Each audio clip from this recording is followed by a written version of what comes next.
Hey guys, want to make a quick video here. I am here in Austin. We've got several members from Open Carry Texas, as well as Lone Star Gun Rights, Texas Firearm Freedoms, Texas Gun Rights, National Association for Gun Rights, and also the Mad Mommies are here as well.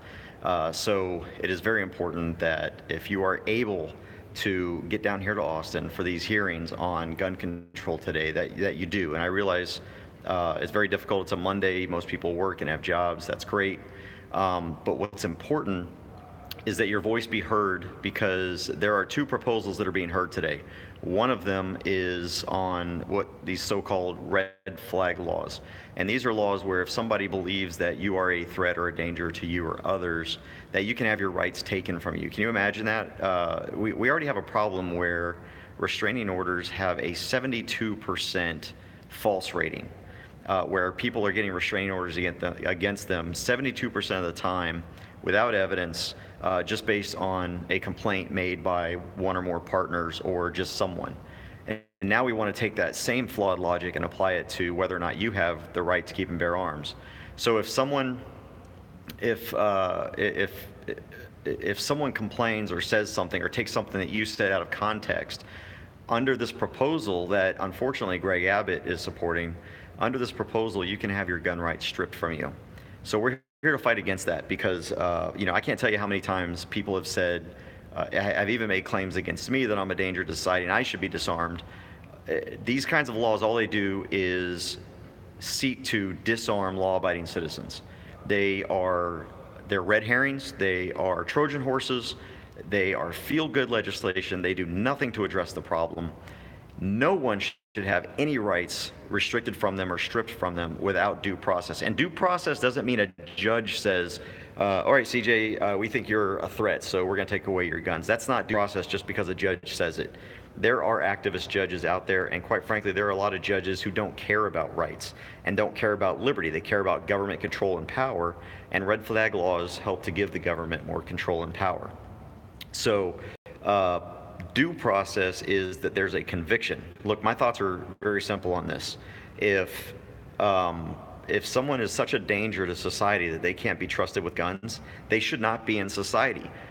So let's say you do a red flag and a judge says, yes, confiscate their guns. What does that do?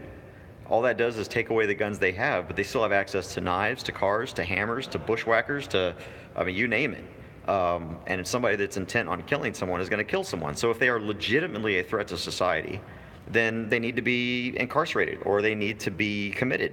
And there needs to be a legal process for that. So only through a legitimate conviction or a trial in which the individual subject is able to have a say should rights be taken from anybody. It's the same with restraining orders. Right now, a restraining order, when those things are given, the individual target of the restraining order doesn't even have his day in court until weeks afterwards, sometimes months or even longer, because they're not able to present their case. So that's the first part of today's testimony. The second one is on safe storage laws. The proposal is they want to make it a felony. A felony, folks, if someone takes one of your firearms, for example, a minor, if a minor takes one of your firearms and uses it to commit a crime and someone gets hurt or killed, they want to charge you with a felony. A felony, folks. You did nothing wrong. You might have been irresponsible, but the last I checked, our laws are not there to make people responsible. That's what responsibility is. When someone commits a crime, the only person responsible for that crime is the person that commits the crime, no one else. I don't get charged if my son takes my car and runs over somebody. I don't get charged if someone takes a knife and stabs somebody. Why am I getting charged if someone takes a gun from me that I didn't have secured?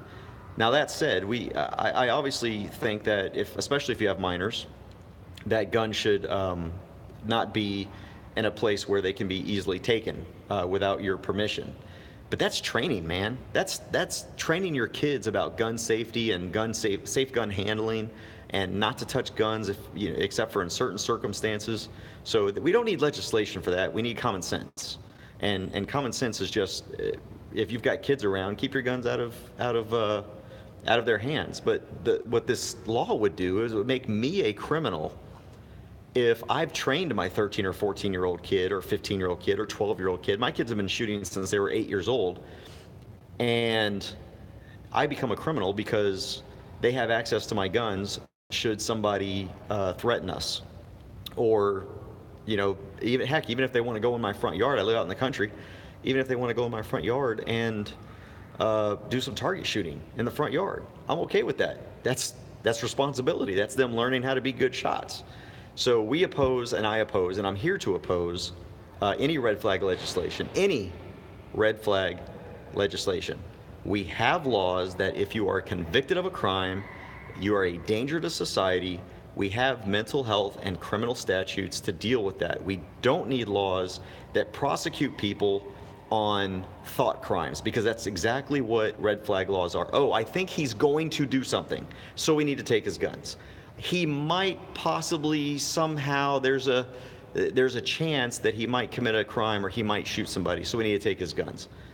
That's not how you legislate. This isn't Minority Report. We're not a mind-reading society, and so we need to oppose these things, and that's what I'm here to do. So we need you. We need you here at the Capitol if you're able to. If you can come and testify and stick around for a few hours, please do that. If you can't stick around for a few hours, but you're in a position where you can make a trip to the Capitol real quick, come down here, log in and testify, or not log in, register but not testify, and then you can leave, and your voice is heard. And if you need help with that, you can come find me. I'm in a red Army retired hat. I'm wearing a OCT polo, so I'm easy to find. And for the first time ever, I'm going to testify in shorts. Oh yeah, I'm comfy today. All right, guys. So that's what we're here to do. That's what I'm going to be here to do. I will stay here all day long until my voice is heard, and I hope that my voice is your voice. I am here to speak for those that can't speak for themselves.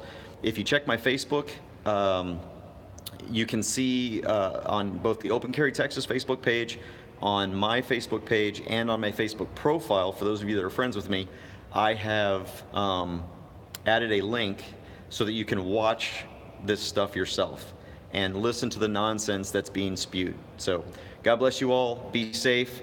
Yes, I know people are asking about Leon Valley. I've already discussed a lot about that. I will just tell you, there are things in the works, okay? I'm not ignoring it. We're not turning a blind eye to it. I'm being very methodical, and I'm being strategic, and I am building I'm putting the stones in place, paving the road to a response. So I am aware of what's going on there. I have not forgotten it. I'm not hiding. I'm just doing